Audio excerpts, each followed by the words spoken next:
Hello, everyone, and welcome to Big Cat Sports. And the Tigers have ended their losing streak. The weekly Tigers breakdown, as always. We're on that horrible almost was seven. I think it was 6 games. We're almost a 7 game losing streak. 6 game losing streak by the Tigers. Terrible. We ended up winning the final game of the Texas series 2-1 off of a good outing from Skubal coming back from the All-Star break. We thought the long break would help us. It did not offensively. The offense has still been very, very quiet. Kerry Carpenter still has not come back. But overall, you know, you are still atop of the American League despite all that happening and still 11 games up in the division. Right. You're going to go, they're not so good that they're not going to have a few setbacks. They probably will have another one. They're fortunate to be in a division where all the other teams stink at the moment, at least. And I'm hoping, like I said, they're not going to sit still at the trade deadline, that we're going to get a couple arms to help us out. That's what we need mostly. I've heard different other things, other scenarios, getting another bat, but arms, I think, are the main. It's going to be thing. mostly, unless our offense doesn't wake up. That's the only problem. If our offense cannot wake up, we are going to be in a big, big issue. Because the pitching for the Texas series really wasn't that bad. We only gave up 2 runs in the first inning. Canley, who has been struggling for the past month or so, ended up losing that game. He lost the game also, that final game in the Seattle series last week. They lost that due to Canley in the, what was the 8th inning again, letting up home run, or 9th inning, letting up home runs left and right. Again, you kind of can't blame the first game on pitching, but when you also can blame it on the offense when you get shut out. Texas, we've had problems with Texas, and we continue to have them this year. We'll see how it goes for the rest of the way. Seattle, you end up getting swept by last week, but still, or a couple weeks ago, and you swept Seattle. We're still the best team in the major league. Somehow after that, all the good teams were struggling for the past week or so. That has to tell you that these other teams like the Dodgers, the Yankees, and whoever else is out there, they've had their 5 and 6 game losing streaks too. You just got to figure, hopefully this sparks something. Right. Because you're not really playing a difficult team to start the week in the Pirates, who are currently 39 and 61. You are going up against Skeens. Yes. Which you probably, again, you're not going to sweep the series if you're playing against Paul Skeens. It's what's going to suck. And then you have a 4-game series this week against the Blue Jays, who are currently right behind you in the standings.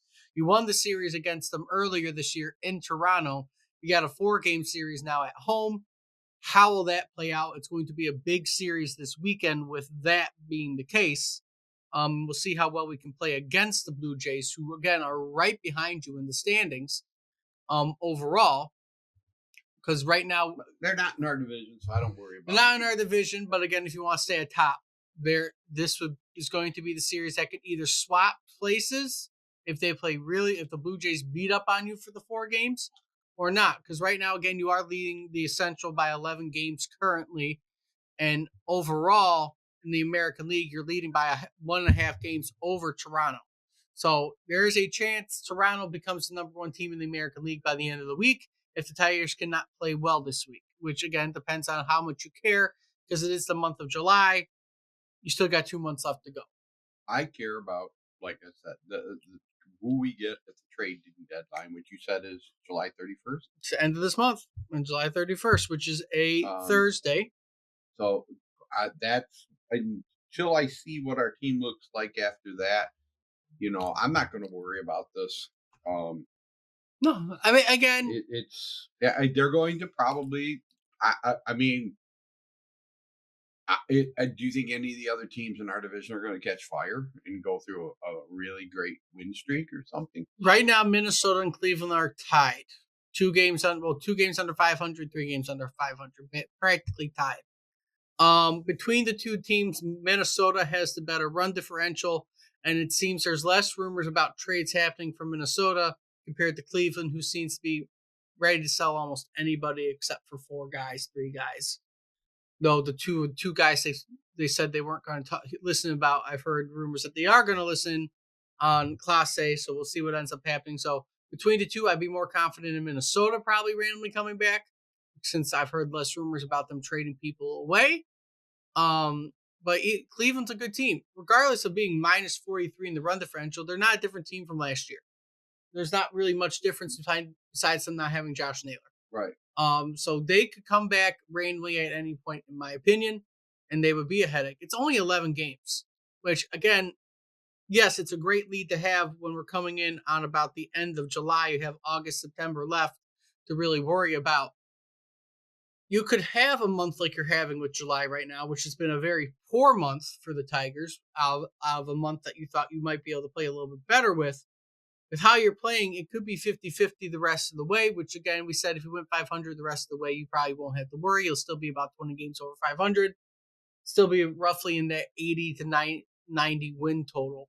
Right. Upper 80s, lower 90s win total if you went 500 the rest of the way, which, again, it's not what we want. We want you to continue playing better than 500, but rather get the tough breaks out now, like a 6-game losing streak, compared to, worrying about everything else.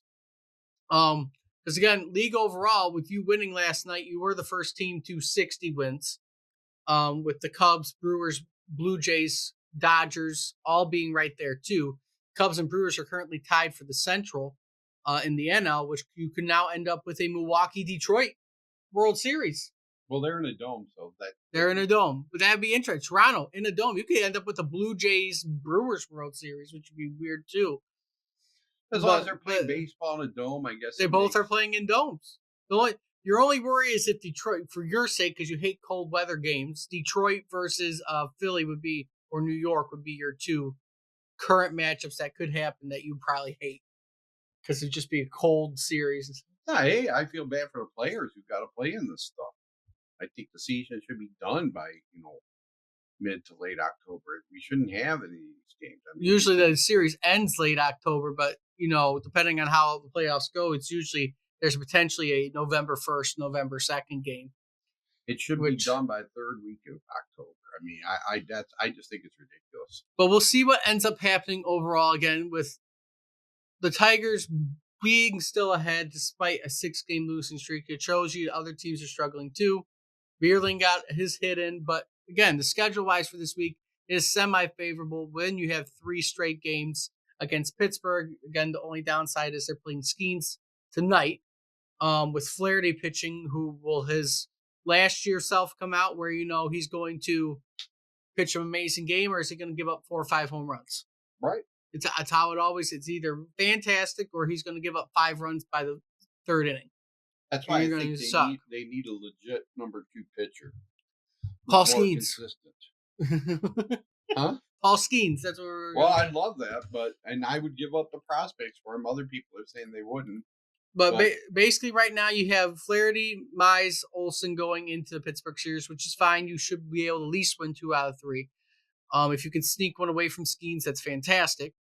And then in Toronto series, you're going to have Skubal, Flaherty, Mize pitching the final 3 games. My assumption is Montero will be taking the mound in that first game against the Blue Jays, which is terrible, but it's probably going to happen because Montero has also been struggling. But again, run support matters. He gave it 4 runs, sure, in that second game against Texas this week, but at the same time, he only got 1 run of support, and that happened when he was out of the game anyways. So you got to get run support in, so the bats do have to wake up. When it comes to injuries, Kerry Carpenter is not expected to be back for a little bit. I haven't heard much else news on Kerry Carpenter besides just seeing an end date to his timetable. Baez ended up getting hurt this week, which sucks. That's why I said that Suarez kid. I think is that the guy they're talking about he used to be on our team, Eugenio Suarez, way back in the day before we traded him away for Alfredo Simon. Who? Who's Alfredo Simon? He pitched for us for 2 years, half a year. But I guess he'd love to come back.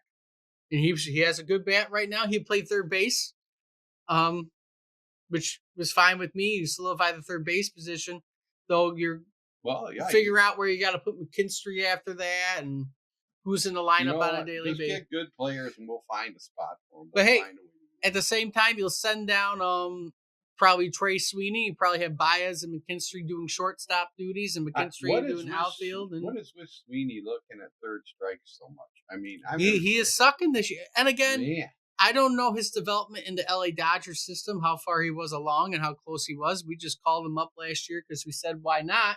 And for some reason, we felt he was good enough to stay on the team. Yeah, he's made some good plays. He's good defensively, just offensively, he's spotty. Well, he just got to swing the bat. Because we know at the beginning of the year he was batting well, but now it's Riley Green has hit the 25 home run mark. Torkelson didn't really hit any this week, so he didn't go up the home run list. RBI wise, 79 is leading the team. Riley Green, if he keeps on playing the way he's playing, he's going to probably hit 30, 35 home runs and be over 100 RBIs.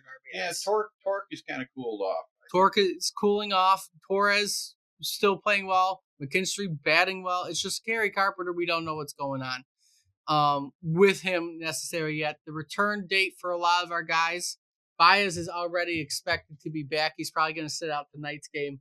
He's day-to-day is his status. Carpenter is expected to be back according to ESPN on July 28th. So we might be without Carpenter basically until August is what I'm going to say because that always gets extended. Apparently we're pretty close to getting Alex Lang back, Wilmer Flores, whoever that is, by the end of the month.